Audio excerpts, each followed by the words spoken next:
dele, uma nova criatura ele passa a ser.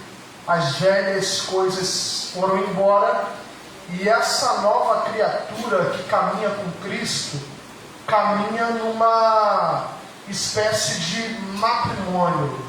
O que Paulo está deixando bem claro é que a partir do momento que ele aceita Cristo, e Cristo já o tinha aceitado, porque ele nos aceita primeiro, isso é nada mais do que, diante de Deus, o que um homem e uma mulher fazem ao iniciar uma nova vida. Ambos deixam o seu passado para trás, se juntam para agora serem não mais dois, mas um só, caminhando em novidade. E por isso é feita a pergunta se eles têm certeza do que querem. Quando ambos dizem sim, ali se inicia uma nova vida. É exatamente isso que Paulo diz no capítulo 8 de Romanos, quando ele diz que ele disse sim para Cristo, porque Cristo já tinha dito sim para ele. Então isso é uma espécie de casamento, é uma união eterna, em que Paulo vai se casar com Cristo. Ele está casado com Jesus. E é isso que ele diz no capítulo 8. E como todo casamento, coisas vêm para causar o divórcio nessa união. Só que o que Paulo está dizendo aqui é que se ele está casado com Cristo, nada nessa terra ou qualquer outra, ou nessa vida, terá possibilidades de o divorciar de Cristo. Paulo está dizendo que uma vez ele aceitando a Jesus, ele não aceitará o divórcio, ou seja, ele não se separará. Esse separar aqui é a mesma palavra usada para divorciar. É Paulo dizendo: eu estou casado com Cristo, e nesse casamento coisas vêm para me fazer divorciar dele, mas eu tenho tanto amor por ele e ele por mim, que nada será maior do que esse amor, a ponto de nos fazer divorciar um do outro. A gente que é casado, a gente sabe que coisas vêm para nos fazer separar. Existem muitas coisas que fazem casais, pessoas separarem-se uma das outras. Paulo vai dar uma lista de muitas coisas. Dentre essa lista, Paulo fala sobre uma que é a primeira da lista. Paulo diz que nem a morte, no versículo, se não me engano, 38 ou 39, Paulo vai dizer: nem a morte vai poder me separar de Jesus.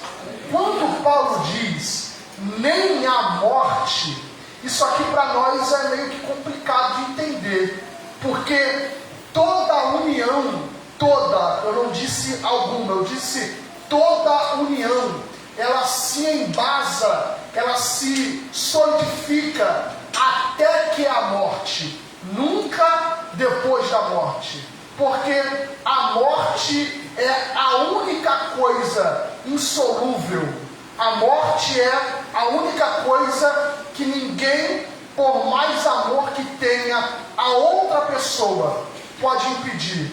Então toda união, ela vai até que a morte. Você se lembra quando você casou há um tempo atrás, os mais novos, há bastante tempo os mais velhos, que o pastor, o padre ou quem te casou, ele disse aquela frase de praxe. Ele, quando está todo mundo terminando, você disse o sim, ele vai liberar o beijo do noivo na noiva, e ele vai dizer até que a morte os separe. Ele está dizendo que o divórcio só virá pela morte. É isso que o pastor, o padre, está dizendo ali. Então, até que a morte os separe, porque ninguém casa para separar. A gente casa para ficar casado até a morte, não é verdade?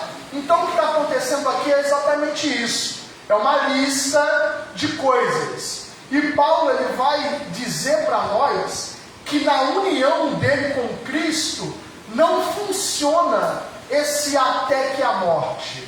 Você pode perceber que a morte, quando chega, ela chega sem avisar.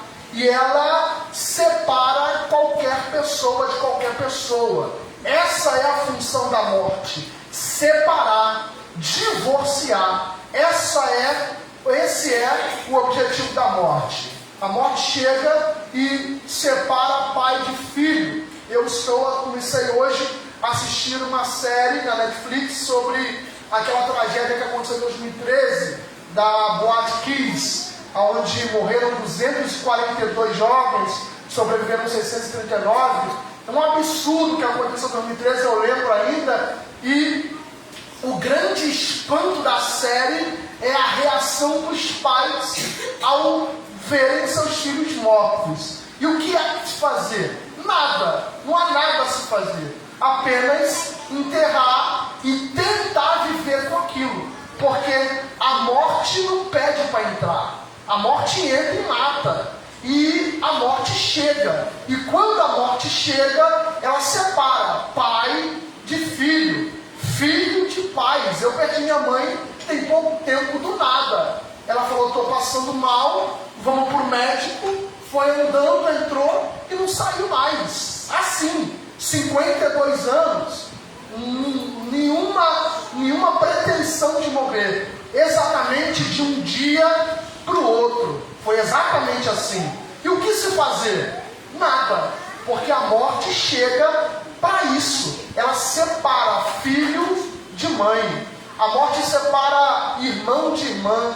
A morte separa amigo de amiga. A morte separa pastor de ovelha. A morte separa tudo de todos. Porque essa é a função da morte. Então, para toda a união, a frase é a mesma: até que a morte. Pai e filho, até que a morte. Mãe e filho, até que a morte. Amigo e amiga, até que a morte. Esposo e esposa, até que a morte. Para tudo é até que a morte.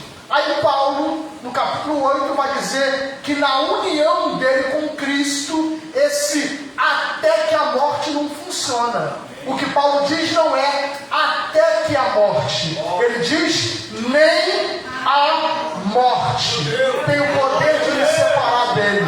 Glória a Jesus. E por que Paulo diz que nem a morte tem o poder de separá-lo? Porque Paulo diz que ele sabe o amor que Cristo tem para com ele, que ele tem para com Cristo. Paulo está dizendo que o amor de Cristo é tão superior à morte, que nem a morte pode vencer esse amor. É Paulo dizendo: eu tenho certeza, é isso aqui, eu tenho certeza, que se eu morrer aqui, essa morte é apenas uma alavanca que mantém a minha aliança com ele, Deus. Paulo não tem medo do que vai acontecer, porque ele sabe que o que o espera não é morte, o que o espera é Cristo na eternidade. Aleluia. Então, essa situação que Paulo vive aqui, por mais crente que a gente seja, nada mais é do que uma situação desesperadora. É profundidade, é espanto, é tribulação, é espada, é perigo, é fome, é morte. É tudo coisa que chega para desesperar alguém. Só que é Paulo dizendo: no meio dessa situação, eu não irei me desesperar, porque eu sei quem é que está comigo e quem me amou primeiro. Glória a Jesus. E é exatamente sobre essa ideia de Romanos 8 que eu queria tratar aqui, sobre a certeza de quem está conosco. Olhe para alguém e diga: você precisa ter certeza de quem te acompanha. Aí o desespero não te alcança. Glória a Jesus. Quando eu sei quem me acompanha, não há situação desesperadora que me faça entrar em desespero. Eu repito isso aqui: quando eu sei quem me acompanha, acompanha, não há situação desesperadora que me faça entrar em desespero. Viver uma situação desesperadora é uma coisa, estar desesperado é outra coisa. O ímpio vive em desespero nas situações desesperadoras. O crente, mesmo em meio ao desespero e às situações desesperadoras, ele mantém-se em paz, porque ele sabe quem está com ele. Isso é o crente. É por isso que eu li duas passagens, Atos 12, Marcos 4. Marcos 4 e Atos 12 são duas situações igualmente desesperadoras em que um homem enfrenta. Marcos 4 é Pedro dentro de um barco, numa tempestade, com Jesus dormindo, e esse Pedro, não sabendo ainda quem é a real presença de Jesus que o acompanha, é um Pedro desesperado no barco, junto com mais 11, correndo para cima e para baixo. E o texto diz que eles estão com medo de morrer. Por quê? Porque o vento é contrário, porque a chuva é intensa. Jesus no barco e eles desesperados. Jesus no barco e ele com medo de vento. Jesus no barco e ele com medo de água, achando que vai morrer. Esse é o Pedro de Marcos 4. É um Pedro desesperado, dizendo: vou morrer, vou morrer, vou morrer. Aí quando ele acha que vai morrer, o texto vai dizer que eles vão a Cristo, acorda Jesus, e olha a palavra que ele fala para Jesus: Jesus, tu não se importa que a gente está morrendo? Tu não se importa que a gente vai morrer aqui? É ele dizendo: o Senhor aí dormindo à toa e a gente aqui correndo para tentar resolver. Faz alguma coisa. Jesus, na mais perfeita paz, tranquilidade, se levanta, sai da parte traseira, vai para a parte da frente do barco, estende a mão, olha para o vento, se é que se pode olhar para o vento, e ele fala: cala-te, aquieta-te. E a Bíblia diz que na mesma hora, na hora, o vento para. Se o vento para, é vento que agita a onda. Quando o vento para, as ondas param, o barco para de balançar, aí fica aquela calmaria. Jesus olha para ele e fala assim: vocês não têm fé. Depois que ele acalmou o vento, ele falou: vocês não têm fé. O problema que Jesus está dizendo aqui nunca foi o vento. O problema é a falta de fé. Glória a Jesus. Porque o que Jesus está dizendo aqui é que a tempestade é tão intensa que ela deixou de ser uma tempestade externa e já tinha virado uma tempestade interna. Não era só o barco que estava agitado, não era só a onda que estava balançando, eram os discípulos que estavam agitados no barco. Era a fé deles que estava balançada. Eles estavam tão agitados a ponto de estarem desesperados. Aí o desespero faz a gente fazer isso, ficar batendo cabeça para cima e para baixo, achando que balde na mão vai resolver o nosso problema. E o que a gente faz? Tenta resolver com balde, sabendo que tem Cristo no barco. Glória a Jesus. Aí eles estão com balde, não tira, e são bons de pesca, conhecem de mar, sabem de lei marítima, estão tentando resolver. Quando sabe que não vai, procura Jesus. Jesus resolve, ele levanta, resolve. Quando acalma, ele olha e fala: vocês estão com pouca fé. E o texto vai dizer que um olha para o outro. Aleluia. Um olha para o outro e fica um perguntando para o outro: quem é esse? Meu Deus!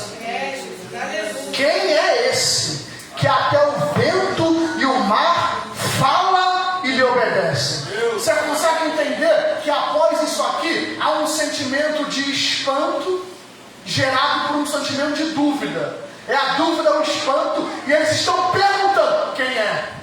Quem é esse? Quem é que anda com a gente e faz isso? Quem é que me acompanha e tem esse poder? Quem é que está comigo aqui e consegue? Eles estão com Cristo todo dia, mas ainda estão com aquela dúvida: quem é esse? Você consegue entender aqui que é uma situação desesperadora em que eles não conhecem de fato quem é a pessoa de Jesus? E quando eu não conheço Jesus, nas minhas tempestades, o meu comportamento é exatamente assim: desmiolado, desorientado, descrente. Se eu não sei quem é Cristo comigo, o meu comportamento é totalmente um comportamento de um mau crente. Glória a Jesus. Você quer conhecer crente? Olha o comportamento dele. Que é no comportamento que a gente vê quem é crente. Na hora da tempestade, se tiver muito agitado, falta fé. Glória a Deus. Glória a Deus. Aí Jesus vai dizer: vocês problemas de vocês é a falta de fé. Aí termina o texto de Marcos 4. E agora você vai ler Atos 12, que foi onde eu li. Atos 12 é o mesmo Pedro de Marcos 4. O mesmo Pedro de Marcos 4. Marcos 4, ele achou que ia morrer. Está desesperado. Vou morrer. Marcos 4. Atos 12, o mesmo Pedro tem certeza que vai morrer. Porque em Atos 12, Herodes acabou de arrancar a cabeça do amigo dele, Tiago.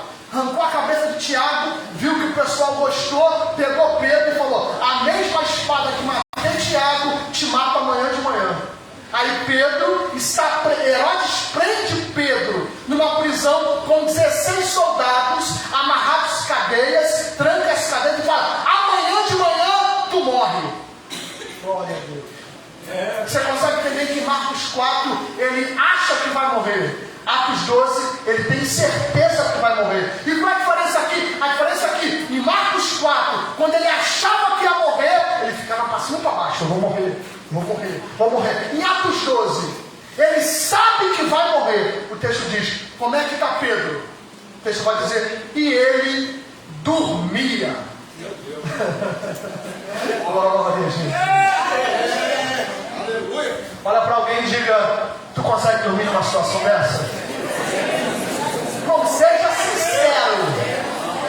Seja sincera. Pedro sabe que vai morrer amanhã. Não, a gente perde sono porque conta vai vencer. A gente perde o sono porque filho saiu e não voltou. Não é verdade?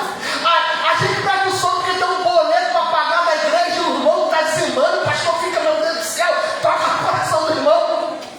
E a gente perde o sono por causa disso e por causa daquilo. Tem gente que faz um exame e nem saiu o resultado ainda e já fica sem dormir. Glória a Deus. E Pedro, irmão, vai morrer amanhã de manhã. A espada está afiada, está tudo preparado, tudo certo, vai morrer. E como é que Pedro está? Dormindo.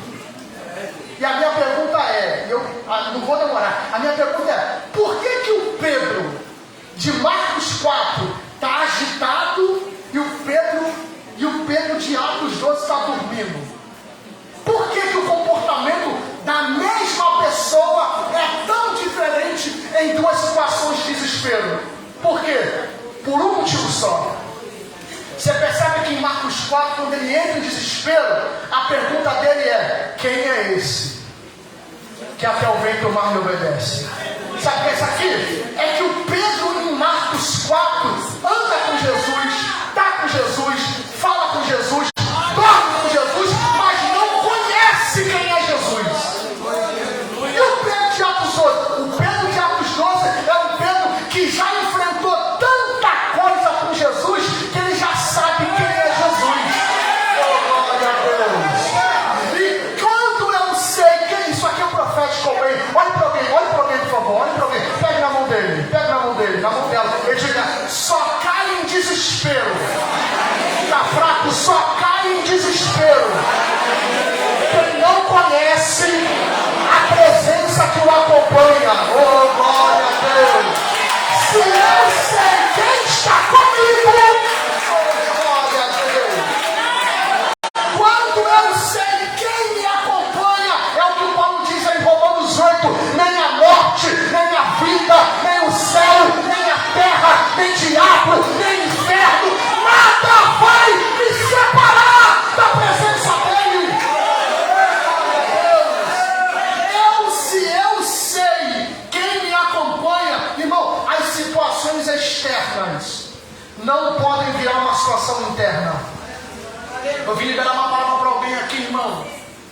esse vento não vai te desesperar. Oh, glória a Deus! Oh, glória a Deus! Eu posso liberar algo que Deus manda dizer para alguém aqui? É tranquilo, é calmo. Vai dormir. Olha para essa noite, diga, vai dormir, minha irmã. Diga, vai dormir, meu irmão, em nome de Jesus. Descansa teu coração. Deita nesse travesseiro. Coloca a foto no 17 e dorme em paz, porque maior é aquele que está conosco. Em nome do Senhor Jesus. Quando eu sei quem está comigo, irmão, as situações externas não me causam desespero, porque eu sei quem é que me acompanha. Glória a Deus. Glória a Deus. Sabe o que eu lembro? Eu me lembro de Davi. Davi é um rei de Israel, e eu não vou decorar, é um rei de Israel que reina há 40 anos, e são 40 anos de guerra. Davi em nenhum dia, no seu reinado, ele viveu paz com outros reinos. Todos os dias que Davi reinou foram dias de guerra. Davi guerreia tanto, que você sabe melhor do que eu, que ele é um homem de tanta guerra, que ele reina há 40 anos, Salomão também reina há 40, que é filho dele. Só que Davi guerreou tanto, que na época de Salomão, nem ninguém para guerrear com Salomão tinha. Porque Davi já tinha vencido todo mundo. Então Davi guerreia para Salomão ter paz. Você consegue entender que Davi é alguém com tanta guerra, ele nunca fugiu de uma. Qualquer guerra ele falava, bora. Qualquer guerra, vamos entrar. Qualquer guerra, vamos entrar. Teve uma guerra que ele falou, essa guerra eu não posso lutar. Sabe qual foi a guerra que Davi disse que não poderia lutar? Salmo 3. É quando Absalão, seu filho, se levanta e fala, vou te matar. Filho dele. Mas o povo não vai dizer, eu vou te matar. Davi sabe, se ele guerrear com Absalão, ele vai acabar matando o próprio filho. Para não matar o filho, ele foge. Perde trono, perde coroa, perde reinado, foge, vai embora. Fica numa caverna, excluído da sociedade. É um filho dizendo, vou te matar, vou te matar. Um filho dizendo, vou te matar. E sabe, Davi, o que ele faz? Nesse contexto, ele compõe o Salmo 3. E como que é o Salmo 3? É Davi, numa situação desesperadora, perdeu coroa, perdeu família, perdeu amigos, perdeu súditos, perdeu realeza, perdeu tudo. Está numa caverna com um montão de gente que não presta. E no Salmo 3 é o filho dele dizendo, eu vou te matar. No Salmo 3 ele compõe dizendo, em paz eu deito. E logo pego no sono. Porque o Senhor é aquele que me sustenta. Glória a Jesus. Você levante a mão, porque eu tenho uma palavra para liberar. Eu vim profetizar que essa guerra não acaba com a tua paz. Essa guerra não destrói o teu emocional. Essa guerra não faz você cair em desespero. Tranquiliza, porque maior é aquele que me acompanha.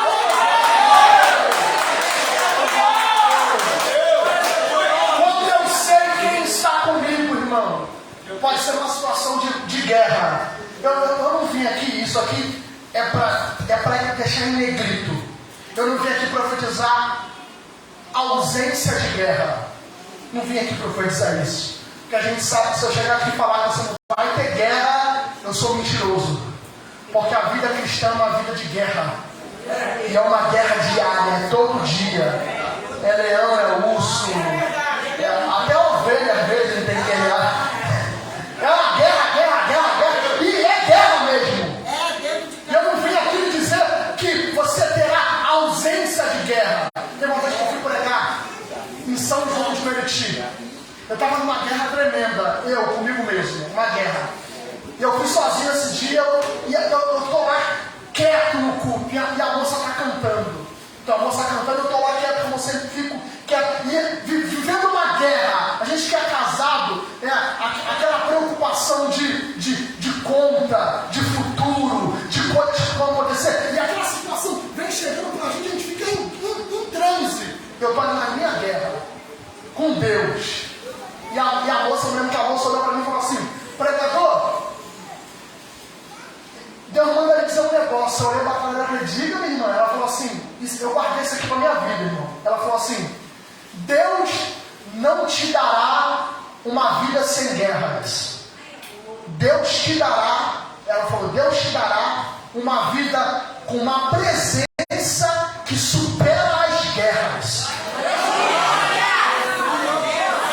E eu vim aqui para fazer uma mesma palavra para alguém aqui essa noite. Não é ausência de guerra, é uma presença que é maior que a guerra. Você está em guerra, mas você está em paz. Você está em guerra, mas você sabe quem te acompanha. Você está em guerra, mas não deixa de vir para o culto. Você está em guerra, mas não deixa de adorar. Você está em guerra, e os outros dizem, como que consegue? Mas sem guerra, a gente continua em paz, porque é maior que aquele que nos acompanha. Oh, glória a Deus. Olha para alguém e diga, mesmo em guerra, você vai sair daqui em paz. Glória a Deus. Glória a Deus. Você vai, aqui o bairro aqui é o bairro, é? Aqui vai sair pro Chaperó hoje, andando em nuvens. Glória a Deus. Aí, mas como é que é? Você vai dizer, nem a altura, nem a profundidade, nem a morte, nem essa culpa, nem essa dívida, nem essa doença, nem essa porta aberta, nem esse demônio vai conseguir me separar desse.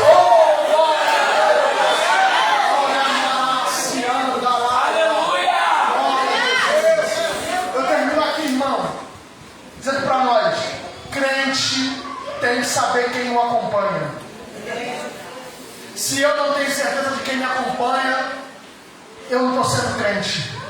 Porque crente tem certeza de quem o acompanha.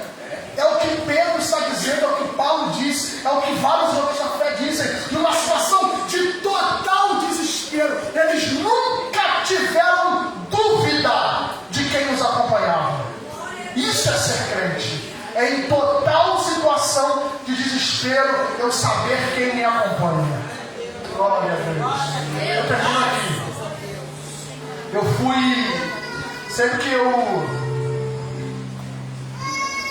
eu tenho tempo, e às vezes final de semana, por exemplo, num culto como esse assim, às vezes eu vou pregar, minha esposa não vai comigo, e como a gente tem algumas coisas para resolver, uma família para sustentar e tudo mais, eu costumo às finais de semana rodar no aplicativo.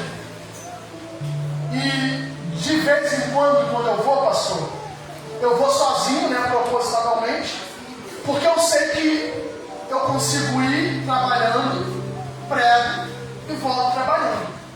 Às vezes eu faço isso. Tem um tempo atrás que eu estava passando uma situação que eu falei, não, vou precisar trabalhar hoje, vou precisar virar e vou precisar ficar até fazer o dinheiro, eu vou. Falei para trás, não, eu estou indo, beijo e tchau. Saí de casa e fui rodando para a igreja. Tá? Rodando. Preguei. Voltei. Mesma coisa, voltei. Peguei uma viagem, uma passageira em Campo Grande, indo para Sepetiba. Campo Grande, Sepetiba. Ela estava saindo de um centro espírita. Final de reunião, né? Ela estava, já era por volta de meia-noite, mais ou menos. Eu estava chegando já, eu tinha vindo rodando devagarzinho. Peguei ela, boa noite, ela entrou no carro. Tinha uma parada em Paciência. A parada era para buscar o esposo, disse ela. Falei, tudo bem. Ela realmente não parecia uma pessoa direita, não me nada demais, falei, tudo bem, vamos buscar seu esposo lá. Ela entrou no carro e deu boa noite. Boa noite, sentou atrás de mim. Assim que ela entrou, quando eu iniciei a viagem, ela já começou a saracotear dentro do carro. Saracotear, eu digo, né? A palavra da carne. Ela tá aqui, daqui a pouco ela passa pra cá. Aí daqui a pouco passa pra cá. E o vidro do carro automático e baixa vidro, sobe o vidro, baixa vidro, sobe o vidro. E eu vi que ela estava incomodada com alguma coisa. Eu percebi o incômodo dela. E eu acabando ficando incomodado também. Aí eu perguntei a ela, falei, moça, a senhora está bem?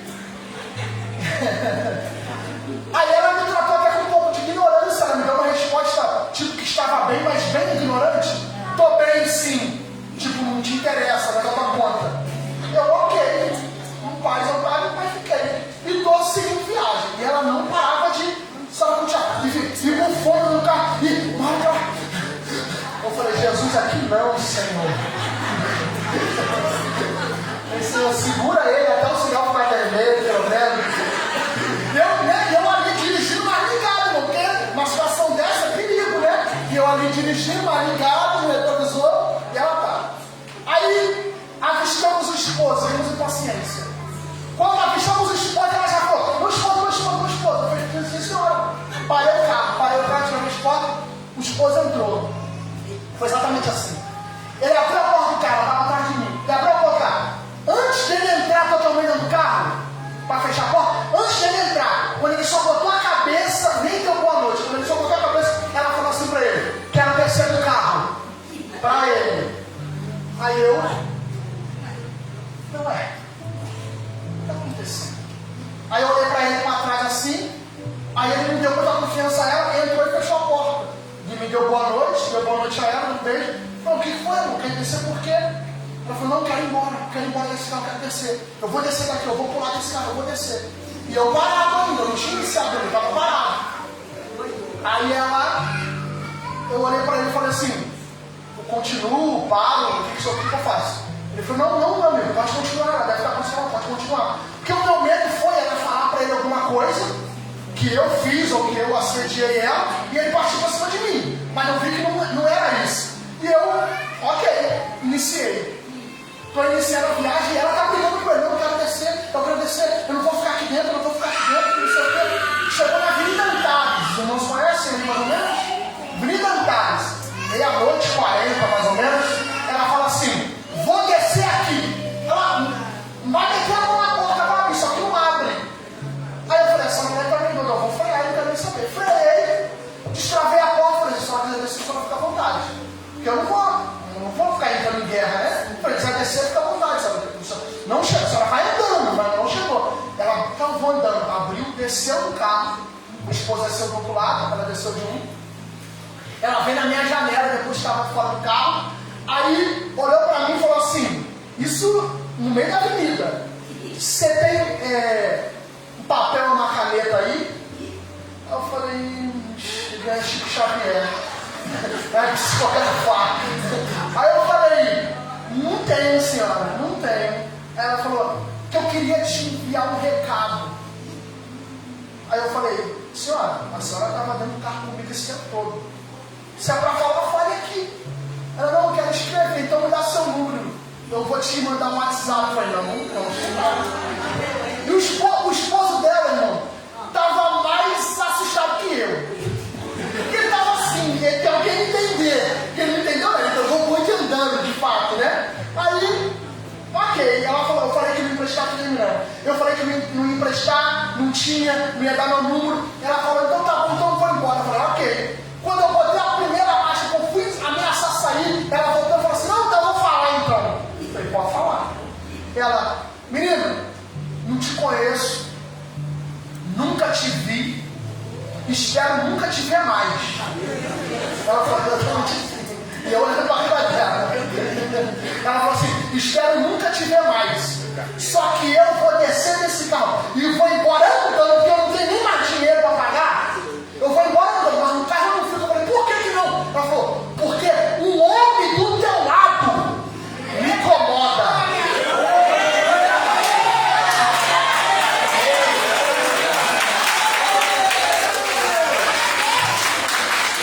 Você está aplaudindo porque ele é tudo.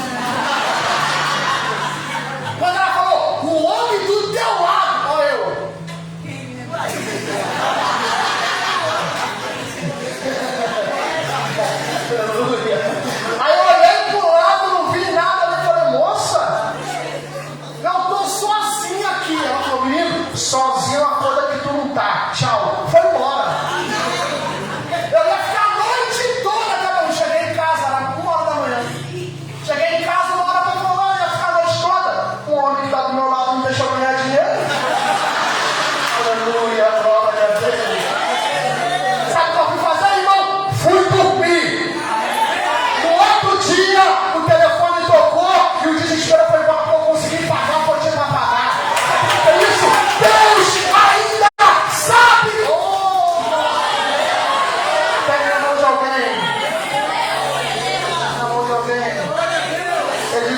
sei quem anda do meu lado. Eu sei quem anda comigo.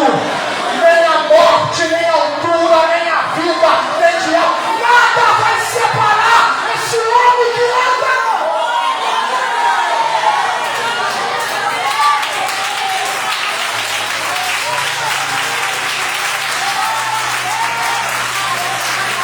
Fica comigo.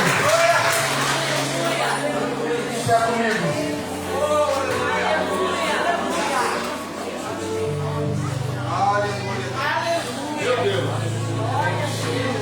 Glória a Deus. O reino espiritual é muito verdade, irmão. Às vezes a gente não vê, mas os nossos inimigos vêm. Você pode dar a mão a alguém que está ao seu lado? Fica de mão dada com ele, fica de mão dada com ela. Feche seus olhos, feche seus olhos. Eu tenho uma palavra de conforto para alguém aqui essa noite.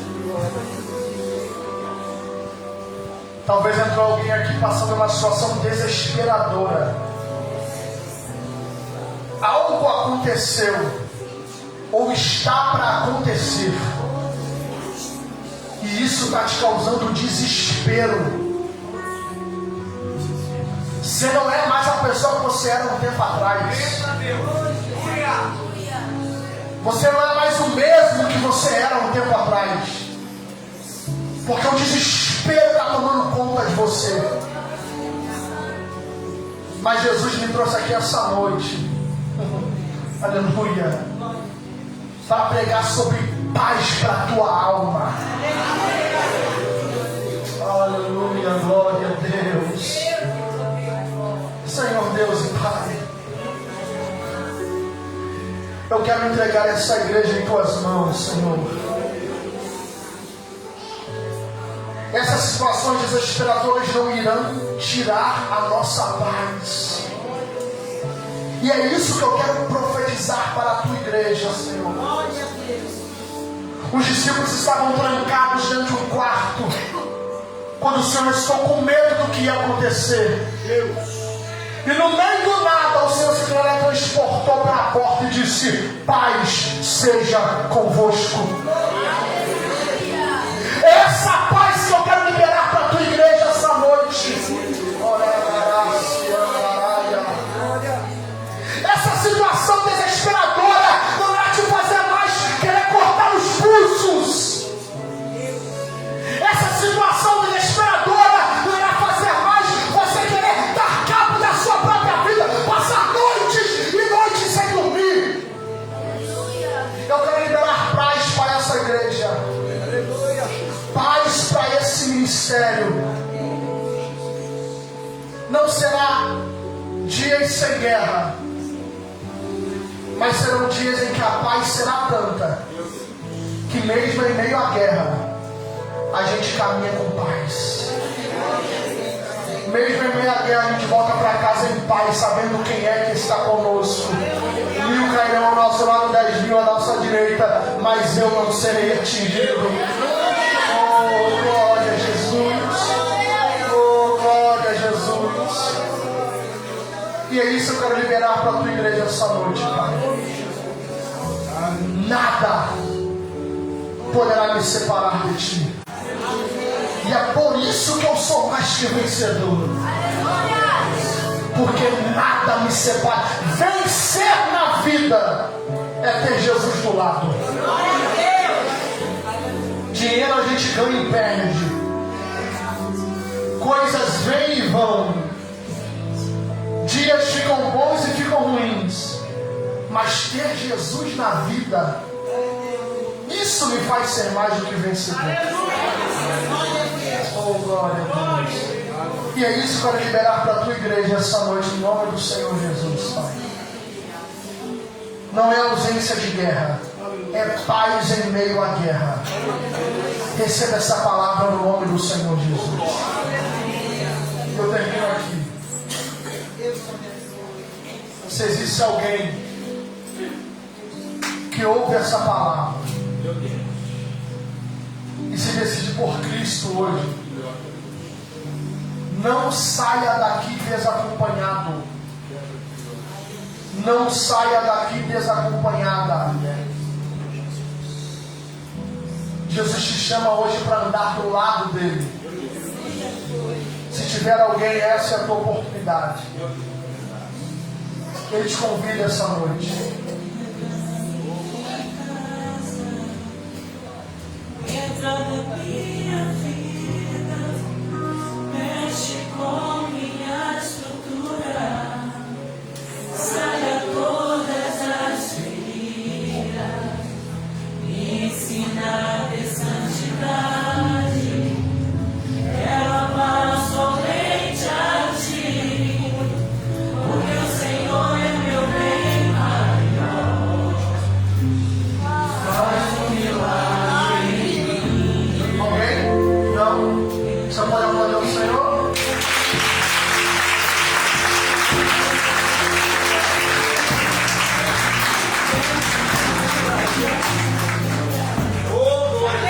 Pode aplaudir mais forte.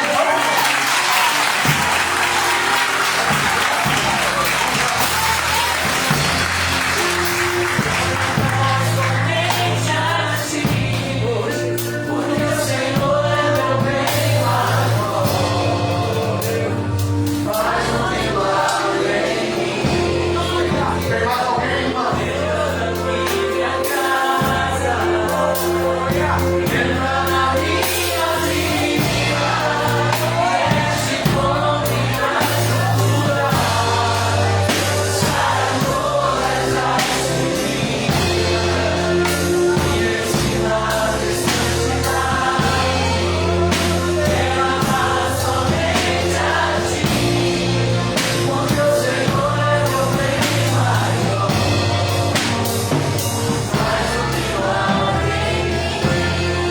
Tira as mãos pra cá.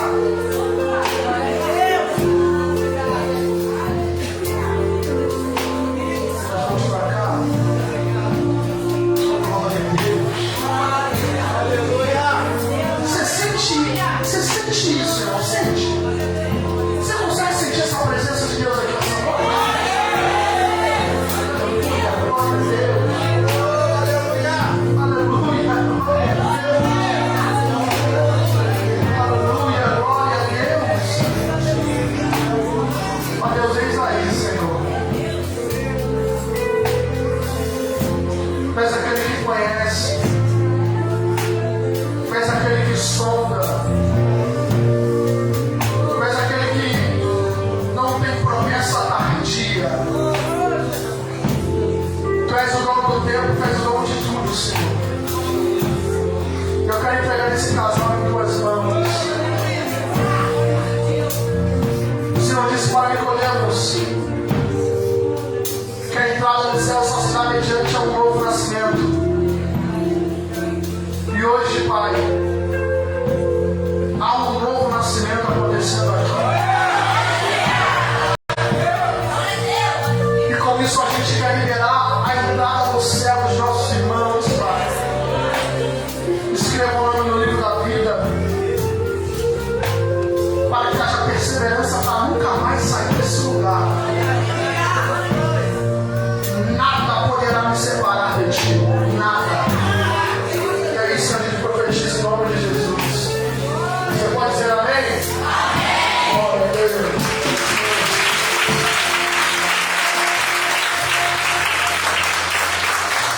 Glória a Deus. Quando eu termino, Deus abençoe os irmãos. Foi um prazer.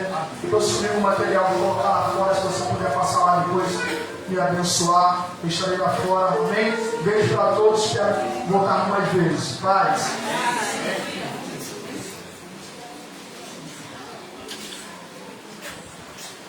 Assentai-nos.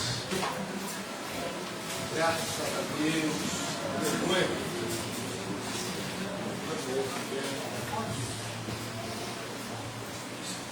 Como é que tira? Você pode tirar daí, ó. Pega daí e tira. Aleluia. Muito forte. Para quem não sabe, Geraldo tem 92 anos. Marli vai fazer 84 anos, 87, 84. Foi ele responsável pelo meu crescimento. Foi ele responsável pela minha criação. Minha mãe morreu, eu tinha 7 anos para 8. E a minha mãe entregou para a tia Ana, que era a mãe dela. Tia Ana, muito atarefada com muitas coisas. Foi Marli que criou das minhas filhas. Foi Marli e Heraldo que me iniciaram na vida para ser uma pessoa de bem. E hoje Deus me dá esse presente.